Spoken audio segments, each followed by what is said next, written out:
This has made it extremely difficult for anybody to operate or even try to operate in this city. Business owners ready to get in on Missouri's medical marijuana program, and they're frustrated independents won't change a new city regulation. Those restrictions are even stricter than state guidelines and tell business owners where they can and cannot put their business. 41 Action News reporter Sarah Plake uncovered the next steps some now plan on taking. Sarah.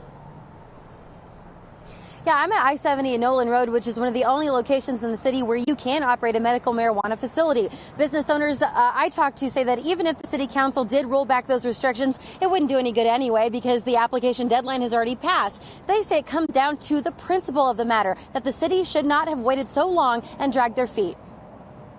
We just want to be treated fairly by the state and the city to be scored. This just enables us not to even be scored. John Lowe is one of many business owners who says he can't open a new medical marijuana facility in Independence, and it's because of zoning rules city leaders just voted to keep in place Monday night.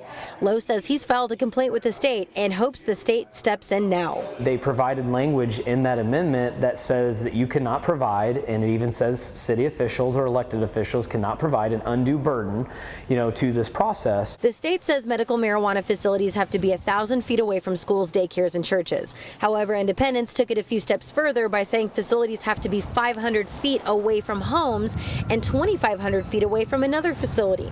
The council started talking about this ordinance in the summertime, shortly before applications were due. We had 2 locations here, and one of ours was good, but to disqualify that many, it took away the opportunity for what could be some pretty good potential operators to even have the opportunity to apply. Josh Mitchum's location on 40 Highway was disqualified, but he says the city gave him the okay for another one of his locations. I'm aware that the Independence gave 3 letters of compliance, and one of those was at the corner of Nolan Road and I-70. There's one at Little Blue Parkway and I-70, and then 24 Highway and 291. At an August 12th council meeting, 2 council members cautioned the city could get sued for this.